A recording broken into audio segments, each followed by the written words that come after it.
우리 성경 말씀 야고보서 4장 13절에서 17절을 우리 함께 봉독하겠습니다.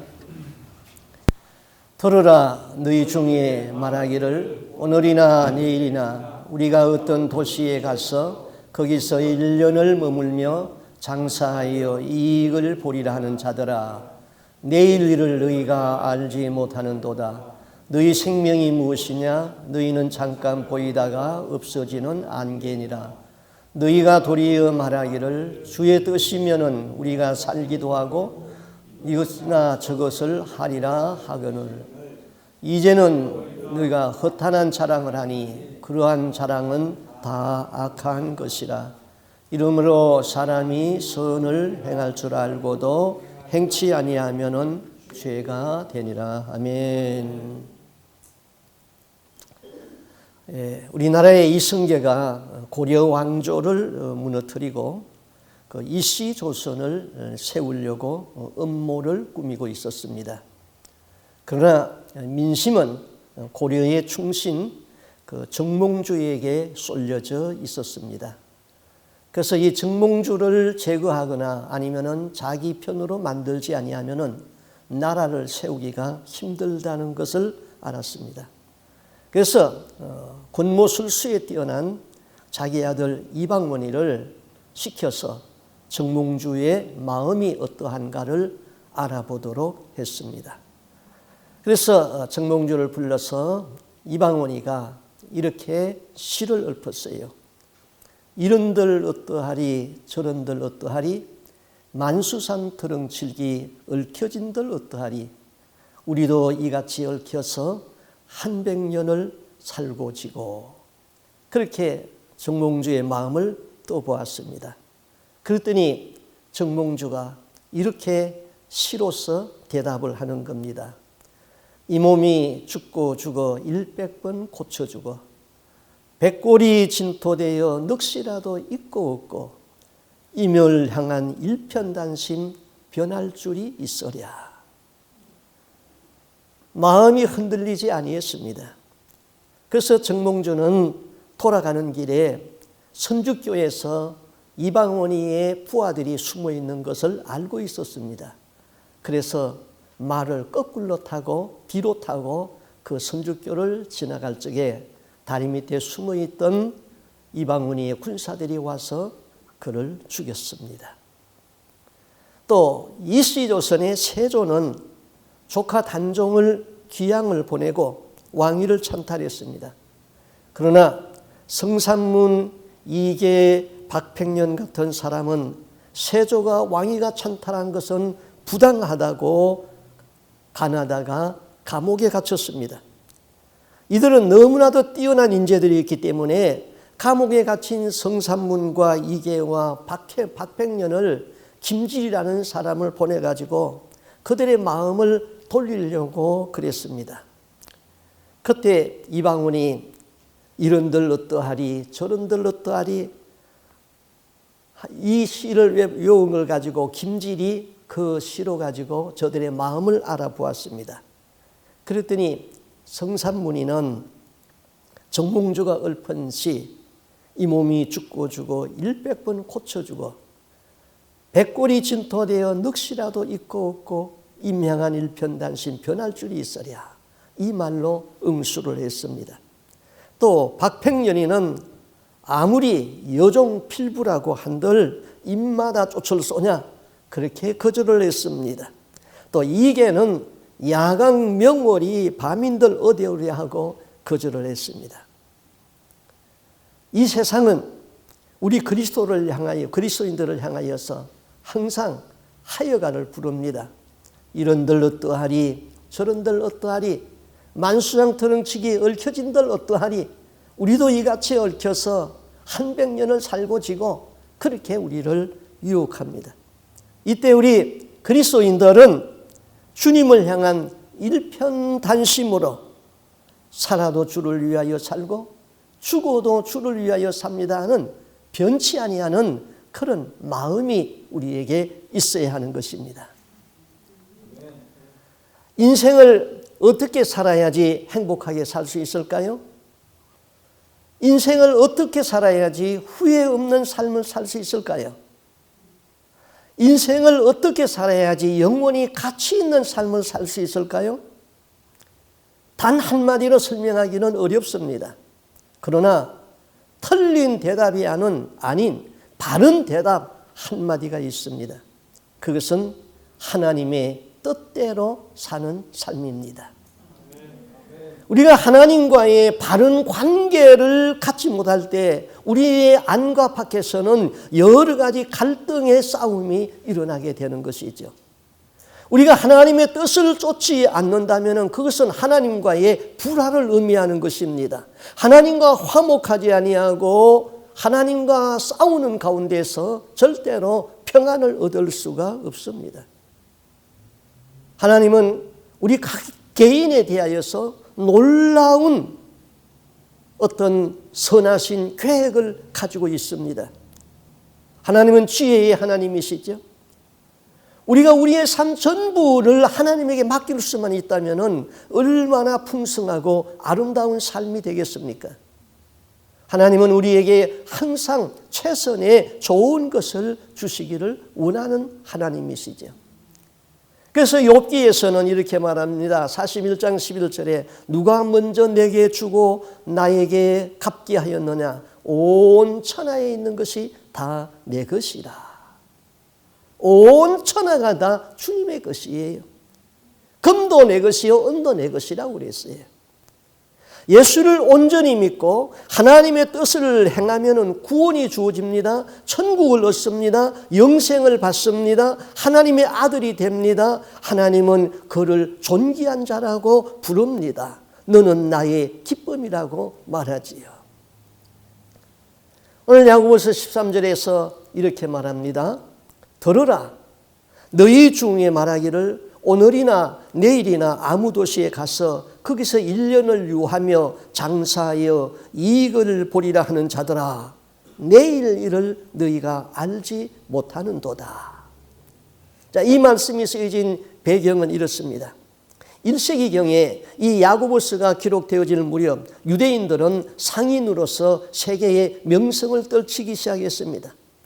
당시 유대인들은 유럽과 북아프리카의 신생 도시를 진출하면서 무역을 해서 돈을 많이 벌었습니다. 당시 유대인들이 가는 곳에서는 새로운 상품이 있고 부와 사치가 따랐습니다. 그래서 유대인들은 부와 사치를 즐기는 사람들에게 큰 인기가 되었습니다. 그러므로 도시에서는 유대인들을 환영하기 시작했습니다. 그들을 우대하고 그 도시에 시민권을 주었습니다. 그래서 이 사람들은 신나게 떠들었습니다. 오늘은 이 도시에 가서 장사하여 일을 보고 내일은 저 도시에 가서 부를 축적하자. 그 시대에도 역시 돈을 벌기 위해서 쉬운 세상은 아니었습니다. 도처에 도적대가 나타났습니다. 강도들이 유대인들이 돈이 있는 것을 알고 노리고 있었습니다. 뜻하지 아니한 사고가 있습니다. 전염병이 유행하고 있었습니다. 이런 위험을 안고서도 유대인들은 돈을 벌겠다고 꿈에 들떠 있었습니다. 오늘이나 내일이나 아무 도시에 가서 1년을 유하며 장사해서 일을 보자. 이 사람들에게 야고보는 이렇게 경고합니다. 들으라. 너희가 내일 일을 알지 못하는도다. 그러면서 권면했습니다. 도리어 너희가 말하기를 주의 뜻이면은 우리가 살기도 하고 이것저것을 하리라 할 것이거늘. 아무 도시에 가겠다는 것이 나쁘다는 것이 아니죠. 사업상 필요하면은 어디에든지 갈 수 있습니다. 일본도 가고 동남아도 가고 유럽도 가야 됩니다. 미국에도 올 수 있습니다. 거기서 1년을 유하는 것도 잘못된 것이 아닙니다. 필요하면 그 이상도 거할 수 있습니다. 돈을 벌겠다는 것도 잘못이 아니죠. 누가 손해보면서 장사할 사람이 있습니까? 계획을 세우는 것도 잘못이 아니죠. 계획이 없는 주묵구구는 비과학적이고 게으른 소치이죠. 그러나 여기에서 무엇이 잘못되었습니까? 하나님의 뜻이 제외되고 하나님이 그 안에 없었다는 것이죠. 사람은 계획을 세울 만한 지혜와 자유가 있습니다. 그것을 성취시킬 수 있는 능력은 없습니다. 그러기에 계획은 화려하지만은 현실은 쓰디쓴 것 아닙니까? 내가 계획하는 대로만 세상이 되어진다면은 세상을 살아갈 재미가 있는 것이지요. 그런데 왜 안 되느냐고요. 사람들은 안타까워합니다. 답은 간단해요. 나는 인생의 주인이 아니기 때문입니다. 인류 역사를 통하여서 나폴레옹은 전쟁의 영웅으로 손꼽히고 있습니다. 나폴레옹이 러시아를 침략하기 위하여서 계획을 세웠을 적에 그와 가까운 군인 한 사람이 이런 충고를 하였습니다. 제발 이번만은 러시아 침략을 취소했으면 좋겠습니다. 일기나 전황이나 모든 것이 좋지가 않습니다. 이만하면 족하지 않습니까? 그러나 나폴레옹은 그 말을 듣지 아니했습니다. 군인은 계속 가냈습니다. 폐하, 사람이 계획을 하지만은 성사는 하늘에 달려 있습니다. 이 말을 들은 나폴레옹은 단호하게 말했습니다. 나는 계획할 뿐만 아니라 성취도 한다. 그러나 어찌 되었습니까? 러시아 정복이 나폴레옹의 생애의 몰락의 시작이었습니다.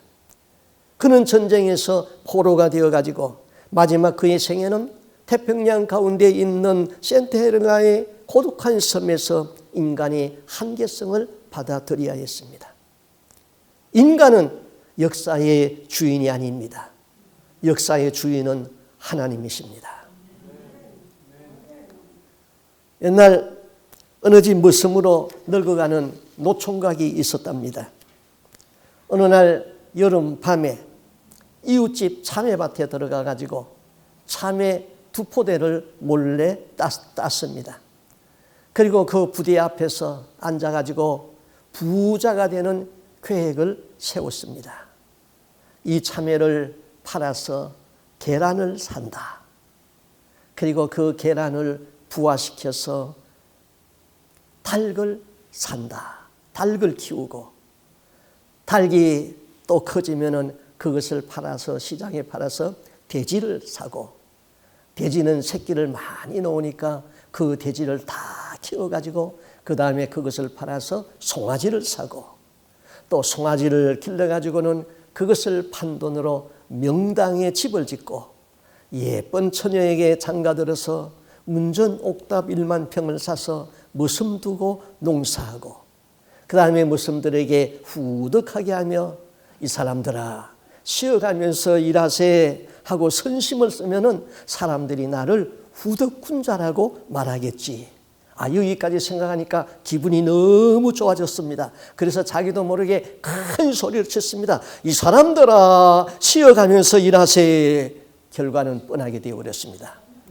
주인이 쫓아왔습니다. 훔친 참외는 빼앗기고 색시 구경은 하지도 못하고 꿈은 일장춘몽이 되었습니다. 인간은 주인이 아닙니다.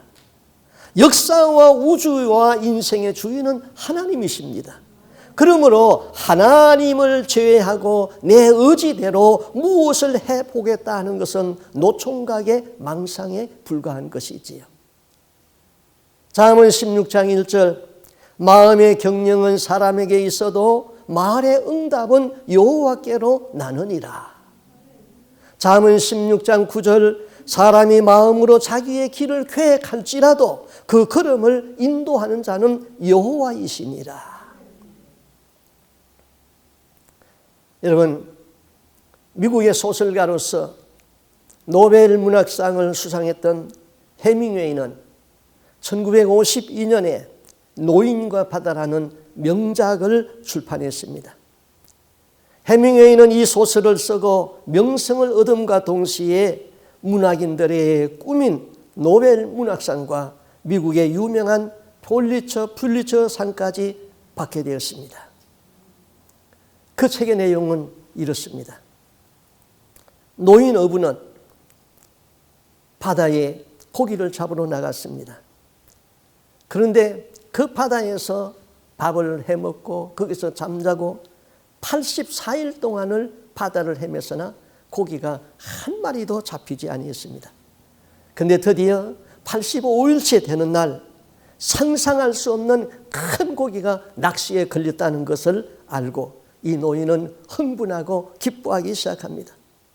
이제 이 노인은 이 큰 고기와 싸움이 시작되었습니다. 이 고기는 1000파운드가 더 되는 그런 큰 고기였습니다. 이것을 끌고 이제 해변으로 나와야 됐습니다. 노인은 바다에서 단련된 노련한 기술과 경험을 토대로 해서 애를 쓰면서 고기와 싸우기 시작했는데 3일째 되는 날에 고기는 드디어 지쳤는지 더 이상 반항하지를 않았습니다.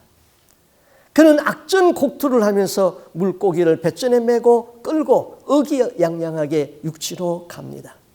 그런데 바다에 큰 풍랑이 일어나서 이번에는 그 풍랑과 또 죽을 고비를 넘기면서 싸워왔습니다.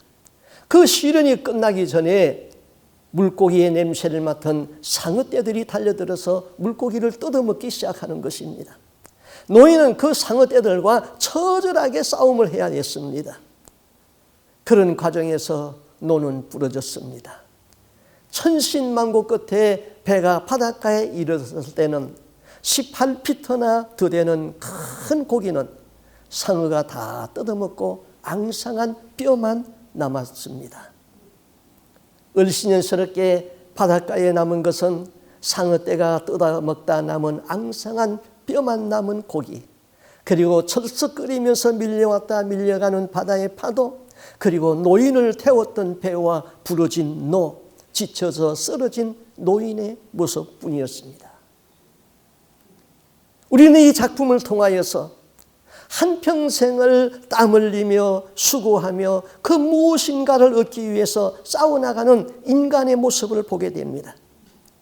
만일 우리가 사는 것이 그리고 일하는 것이 이 노인과 경우처럼 많은 수고를 하였으나 아무것도 남는 것이 없다면 얼마나 허무한 인생입니까?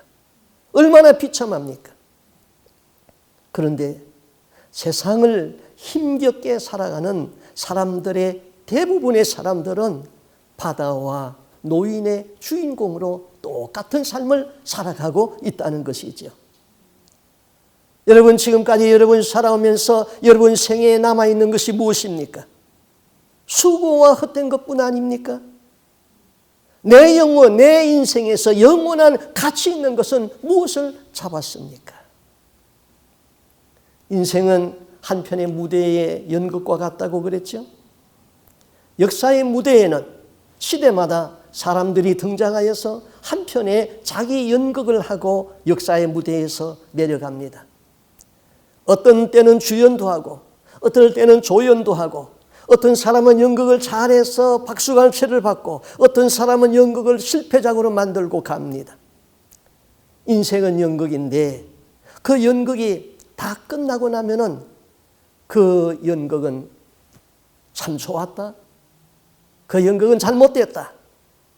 또 그 사람의 인생은 단 한 문장으로 남습니다. 모든 인물은 단 한 문장으로 요약된다. 이 말은 미국의 하원 의원과 이탈리아 대사를 지낸 클레오푸스 여사가 한 말입니다. 우리가 살아오면서 수많은 사건을 만났습니다. 일이 있었습니다. 그 많은 일을 우리가 다 기억해서 자서전을 씁니까? 자서전을 쓴들 그걸 누가 다 기억을 합니까? 인생은 단 한 문장으로 남아요. 돈밖에 몰랐던 사람, 지지리도 고생한 사람, 이 사람은 법 없어도 살 사람, 사랑의 원자탄 손양원 목사, 순교자 주기철 목사, 조국 근대화 박정희 대통령, 기억되는 것은 한 문장인 것입니다. 지금까지 살아온 여러분의 인생을 단 한 문장으로 표현한다면 무엇으로 표현할 수 있겠습니까?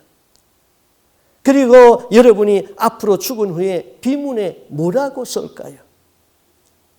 삶의 목적이 있고 하나님이 주신 비전을 찾고 산 사람들은 한 문장이라도 쓸 것이 있습니다. 그러나 목적 없이 사는 사람은 이 말밖에 없는 것이지요. 태어나서 먹고 살다 죽었다. 버나드 쇼는 극작가요, 평론가요, 사회운동가로서 1925년에 노벨 평화상을 받았습니다. 이 사람이 인기 절정이 있을 적에 미모의 무용가가 프로포즈를 했습니다.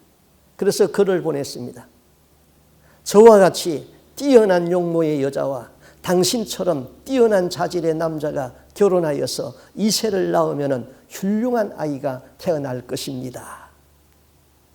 버나드 쇼는 거절하는 의미로 이렇게 해신했습니다. 나처럼 못생긴 용모에 당신처럼 멍청한 아기가 태어날 수도 있지 않겠소?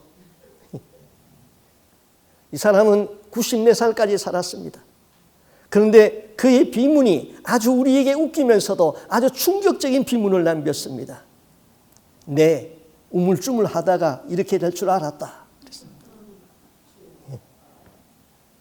많은 사람들이 우물쭈물하다가 임종을 맞게 됩니다. 가장 행복하고 보람된 비문은 무엇일까요?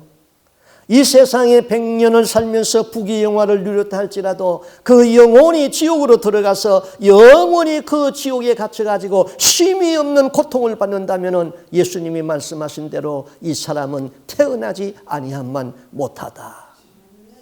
그러므로 가장 복된 삶은, 가장 남길 만한 인생의 한 문장은 이런 비문이 될 것입니다. 오직 예수로 살다가 하늘 아버지의 품으로 돌아갔다. 스테니 존슨은 이렇게 경고했습니다. 이른 아침에 기도와 말씀 없이 하루 생활을 출발하는 사람은 해도와 나침판 없이 항구를 출발하는 선장보다 더 어리석은 사람이다. 우리 그리스도인의 생활은 날마다 하나님의 뜻을 묻고 하나님의 인도를 받는 생활이어야 되는 것입니다. 이렇게 사는 사람은 실패가 있을 수가 없지요. 혹시 실패같이 보여도 허무가 아닌 영원한 가치가 있는 것으로 남지요. 믿음이라는 것은 하나님의 뜻을 바로 알고 또 하나님의 뜻을 이루는 것을 최고의 동기로 삼아서 순종하는 행위인 것입니다. 오늘이나 내일이나 아무 도시에 가서 1년이고 2년이고 유하며 돈을 벌게 되더라도 그 재물을 의지하지 말고 교만하게 사는 인생은 결국 허무한 것으로 종착되고 많이 하나님의 뜻을 깨달으라는 것이지요. 재물이 나쁘다는 것은 아니죠. 찰스 어드맨의 말대로 그리스도인들은 하나님의 특별한 목적 이외에 가난하게 대해야 할 이유가 없다 그랬습니다. 야고보는 오늘이나 내일이나 아무 도시에 가서 1년을 유하며 장사하여 부자고 되겠다고 생각하는 자들아, 너희 생명이 무엇이냐? 잠깐 있다가 없어지는 안개가 아니냐? 이렇게 질타합니다. 인생이 100년을 산다고 하여도 하나님의 영원성 앞에 비춰보면은 실로 잠깐 있다가 없어지는 안개와 같은 것이죠. 그래서 성경은 이러한 삶을 표현하기를 풀의 꽃과 같다. 그림자와 같다. 또 에드워드 용은 시간이 급류 위에 떠오르는 물거품 같은 인생 그랬습니다. 제임스 게어는 잠깐 있다가 없어지는 너 그림자라 그랬습니다. 이런 말은 다 성경에서 나온 말이에요. 욥기에서는 인생의 표현을 이렇게 말했습니다. 나의 날이 배틀의 북보다도 더 빠르구나. 여인에게서 난 사람은 사는 날이 적고 괴로움이 가득하여 그 발생함이 꽃과 같이 새하여지고 그림자같이 신속하여 머물지 아니한다. 시편 기자도 그랬잖아요. 우리에게 우리의 날 계수함을 가르치사 지혜의 마음을 얻게 하소서. 인생이 죽는다. 이 사실을 기억하고 사는 사람은 이 땅에다가 영구히 자기의 생계를 세우려고 하지 않습니다. 사람들은 죽음이라는 현실을 항상 다른 사람의 것으로 생각하고 있습니다. 자기와는 상관이 없는 듯 살아갑니다. 그러다가 불치의 병을 선고받으면 다른 사람은 아무도 당하지 않는데 나만 당하는 것 같이 펄펄 뛰는 것이지요. 어떤 분이 인생을 하루에 24시간에다가 비유해서 이렇게 글을 썼습니다. 15살은 아침 8시 15분이다. 25살은 정오가 지났습니다. 대학생 때가 인생의 절정기입니다. 태양 같은 정열이 이글이글 타고 있습니다. 이때는 젊음 하나로 만족하는 때입니다. 30세는 1시 25분입니다. 이제 아내를 얻고 자녀를 얻고 직업이 주어지고 새로운 경험들이 계속해서 일어납니다. 그러나 부부는 젊기에 무엇이든지 해낼 수 있습니다.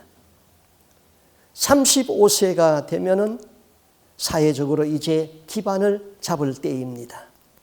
자기 능력을 과시하면서 평가받을 때라고 합니다. 시간은 2시 59분입니다. 40세는 오후 4시 16분입니다. 이제 직업을 바꾸지 말라고 그랬습니다. 성숙된 중년 생활입니다. 결혼 생활에는 권태기가 올 때입니다. 이때를 잘못 관리하면 수습할 수 없는 큰 불행을 초래하게 됩니다. 건강도 있고 돈도 있습니다. 그러므로 가정에 소홀하기 쉬운 시기라고 합니다. 45세는 인생의 황금기입니다. 축적된 능력을 가지고 있습니다. 그 능력으로 무엇이나 성취하고 있습니다. 그러나 인생의 시간은 5시 43분입니다. 50세는 6시 45분입니다. 이미 태양은 서산에 기울고 있습니다. 어떻게 보면 니꾸리는 태양이 아름답기도 합니다. 먹구름만 끼지 않는다면 인생 황혼의 멋이 더욱 아름답습니다. 55세는 8시 8분입니다. 이미 해는 졌습니다. TV의 좋은 프로는 다 끝났습니다. 이제부터는 내 연기는 끝나고 다른 사람의 연기를 봐야 할 때인 것입니다. 60세는 밤 10시 11분입니다. 이제 이부자리를 펴야 됩니다. 70세는 이미 자정을 넘겼습니다. 동양의 시승이라고 불리우는 두 분은 말하기를 인생 70고래히 사람이 70을 사는 것이 희귀하다고 그랬습니다. 성경도 말하기를 인생의 수완이 70이요 강건하면 80이라 그랬습니다. 여러분은 인생 70이 넘었으면 분명 덤의 인생, 하나님이 여유로 준 인생을 살고 있는 것입니다. 제가 어제 전도하다가 한 아는 노인을 만났습니다. 그래서 건강하시지요? 그랬더니 그분 대답이 조금 악하게 사는 사람은 오래 살고 선하게 사는 사람은 일찍 죽는다. 이렇게 해요. 그래서 예, 그 말씀 일리가 있어요. 악하게 사는 사람 왜 오래 사는 줄 아세요? 하나님이 회개할 기회를 주시는 거예요. 그랬더니 그 목사님 말씀 일리가 있네요. 그러면 나는 조금 더 악하게 살아야 되겠습니다. 그래서 제가 또 대답했습니다. 그런데 하나님이 갑자기 회개할 기회도 없이 불러갈 때가 있거든요. 그랬더니 심각해지더라고요. 우리 인생은 손바닥 넓이만한 인생입니다.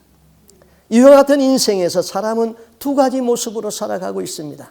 한 무리는 인생을 향락과 방종으로 먹고 즐기자 하면서 사는 사람입니다. 그러면서 원망과 불평과 자기 욕심에 이끌려 삽니다. 이 사람들은 하나님의 뜻과는 관계가 없이 인생을 어둡게 살아가는 사람들입니다.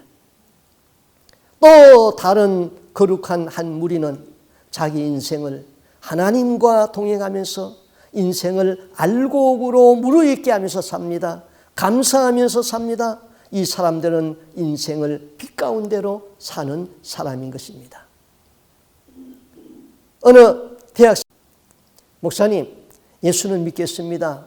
예수님의 가르침은 나쁜 것이 하나도 없습니다. 그러나 지금부터 믿으려고 하니 어쩐지 억울하고 내 인생에 손해가 보는 것 같습니다. 마음껏 인생을 즐기다가 공동묘지를 한 10리점 남겨두고 예수 믿겠습니다. 마음 억울하다 말고 10리점 남겨놓고 믿겠다고 하니 다행이군. 그러면 묻겠다. 공동묘지가 10리 이상이 남았다고 생각하는가? 물론이죠. 젊으니까요.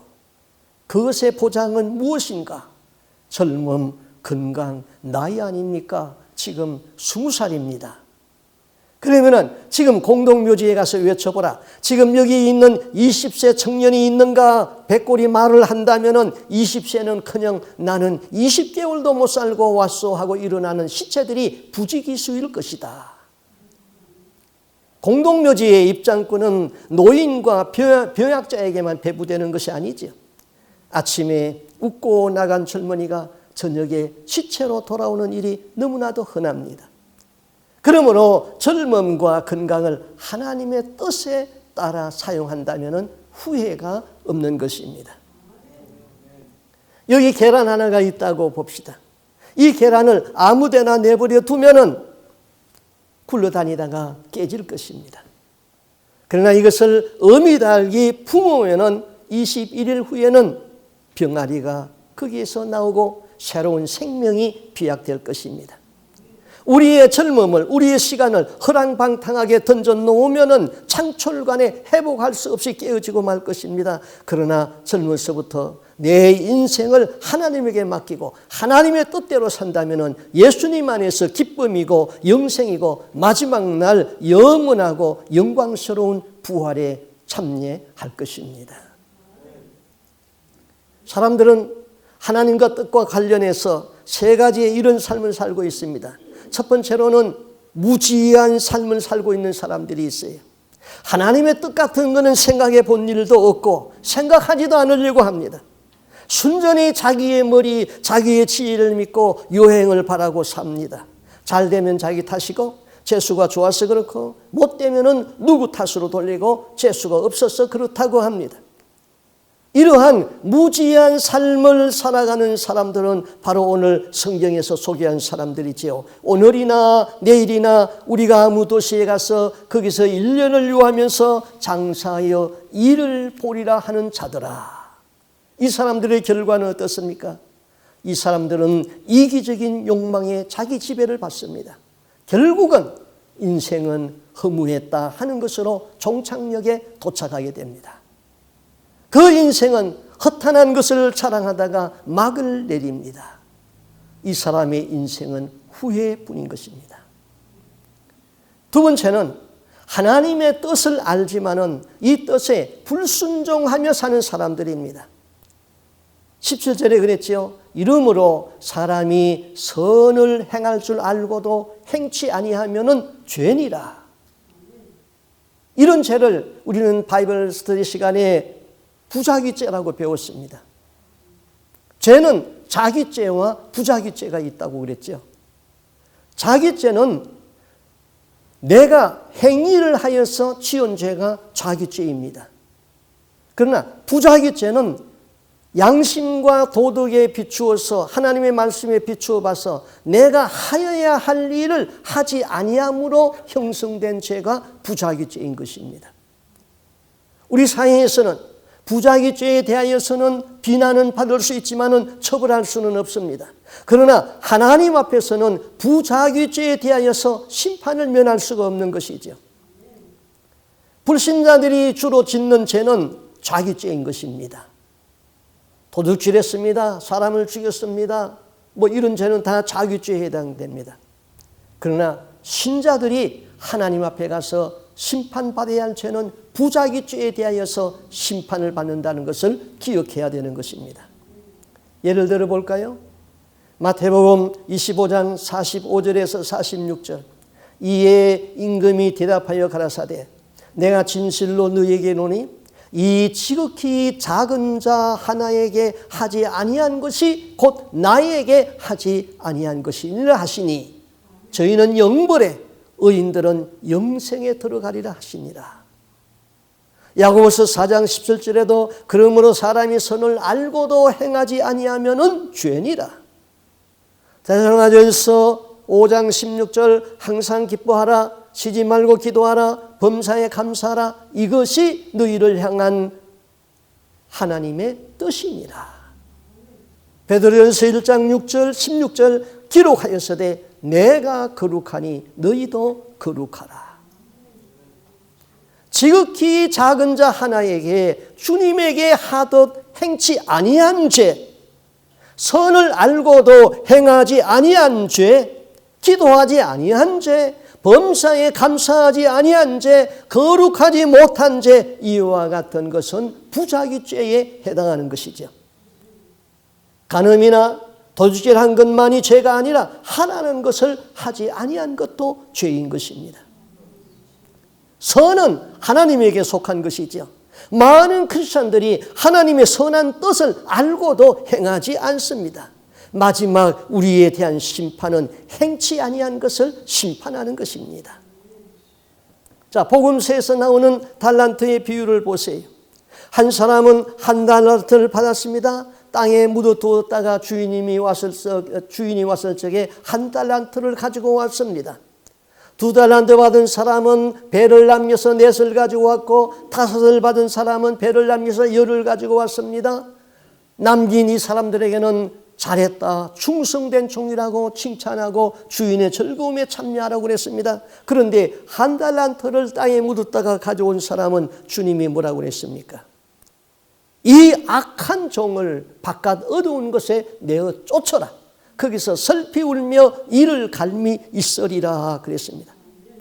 이 사람이 도대체 무엇을 잘못했습니까? 남의 것을 도둑질했습니까? 남을 사기쳤습니까? 주인에게 손해를 끼쳤습니까? 주인이 맡겨준 재산을 잘 보관했다가 한 개 그대로 가져왔습니다. 그런데 이 사람의 잘못은 무엇입니까? 맡은 것을 가지고 그것을 잘 보관만 하였지 그것을 가지고 해야 할 일을 하지 아니했다는 것이지요. 우리가 그렇다면 얼마나 많은 부작위죄를 지으면서도 천국에 갈 수 있다고 그렇게 속은 믿음을 가지고 살아가고 있습니까?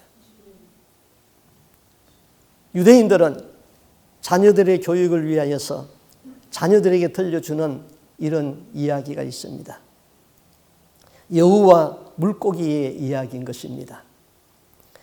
머리가 좋고 약삭 빠른 여우가 바닷가에 가서 물고기에게 이렇게 이야기했습니다. 얘들아, 너희는 여기 다리 밑에서 사는 건 굉장히 위험해. 어부들이 그물을 던지잖아. 또 너희들이 바다에 살면은 큰 고기들이 와서 너희들을 잡아먹지 않니? 그러니 육지로 올라와서 살아라. 육지에는 그런 위험이 없다. 여우의 이 말을 듣고 물고기들이 모여서 회의를 했습니다. 바다에서 살까 육지에서 올라가서 살까 갑론을박 후에 이렇게 결정을 내렸습니다. 여우야, 네 호의는 고맙지만은 우리는 바다에서 살기로 결정했단다. 유대인들은 여기까지 이야기를 하고 그 다음에 자녀들에게 반드시 이 다음 질문을 묻습니다. 얘들아, 물고기가 물을 떠나서 육지에 올라오면 어떻게 되지? 아이들이 대답을 알지요. 죽지요. 그렇다.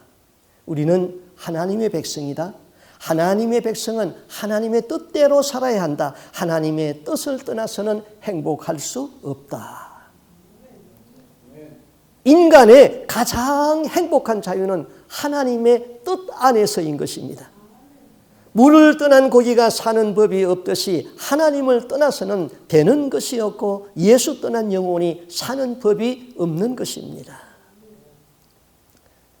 그 다음 세 번째는 하나님의 뜻과 관련해서 전적으로 하나님의 뜻에 순종하며 사는 사람들이 있죠.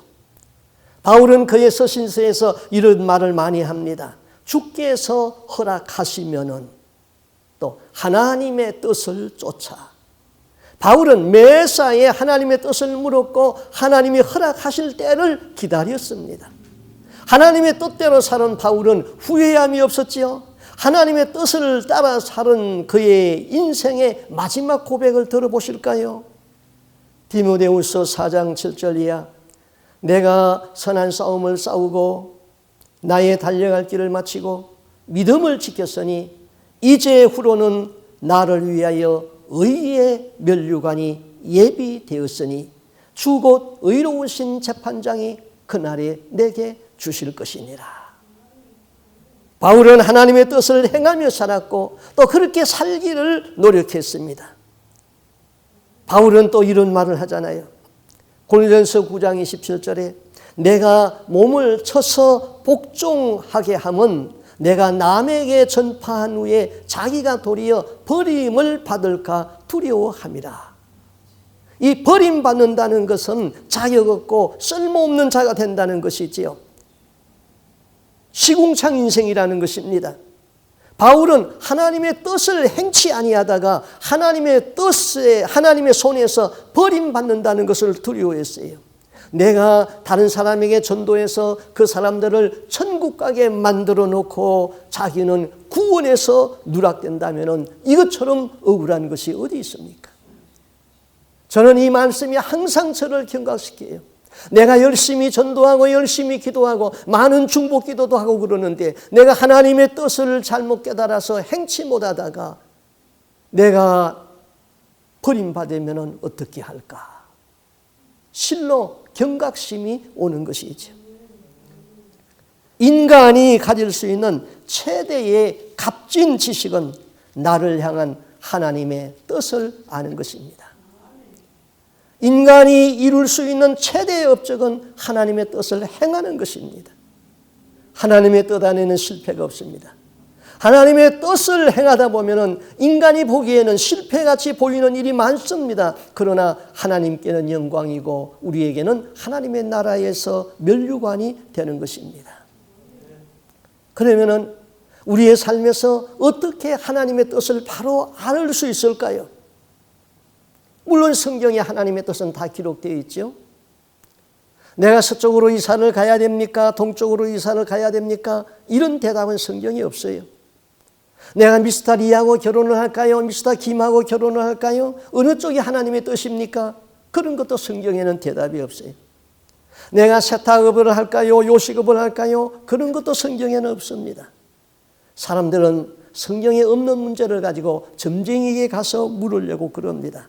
하나님은 점쟁이에게 묻는 사람은 벌을 내리시겠다고 그랬죠. 하나님의 뜻을 아는 방법이 있습니다. 첫째는 하나님의 뜻은 선에 속한 것입니다. 이것이 선인가 악인가, 이것이 죄인가, 이것이 선한 일인가, 그것을 우리는 다 구분할 수 있는 능력이 있습니다. 하나님의 뜻은 선에 속합니다. 죄 짓는 일을 하면서 하나님이 함께하여 주는 것은 생각하지 말아야 됩니다.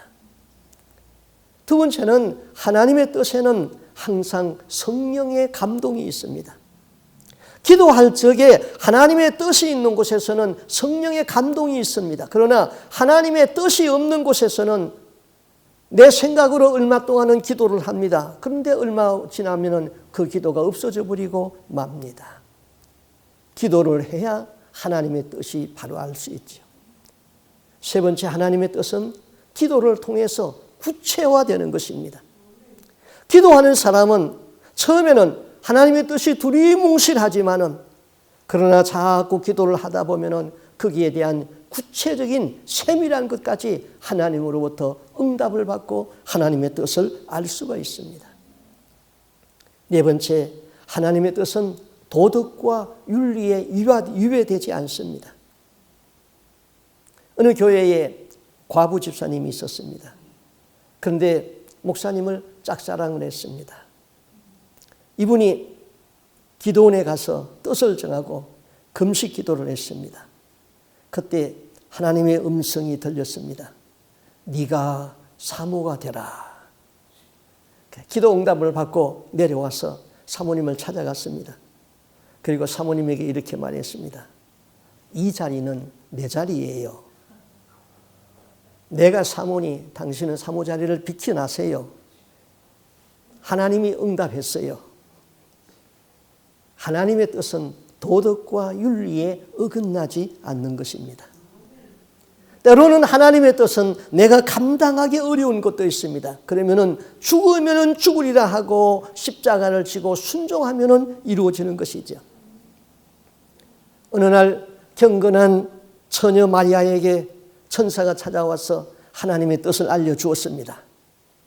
마리아에게 찾아온 천사가 전하여 준 하나님의 메시지는 네가 아기를 잉태할 것이라는 것입니다. 이것은 10대 마리아에게 청천벽력 같은 소리입니다. 전혀 기뻐할 일이 아니었습니다. 기도 응답도 아니고 전혀 가능하지도 않은 일이었습니다. 마리아에게는 이미 요셉이라는 약혼한 남자가 있었습니다.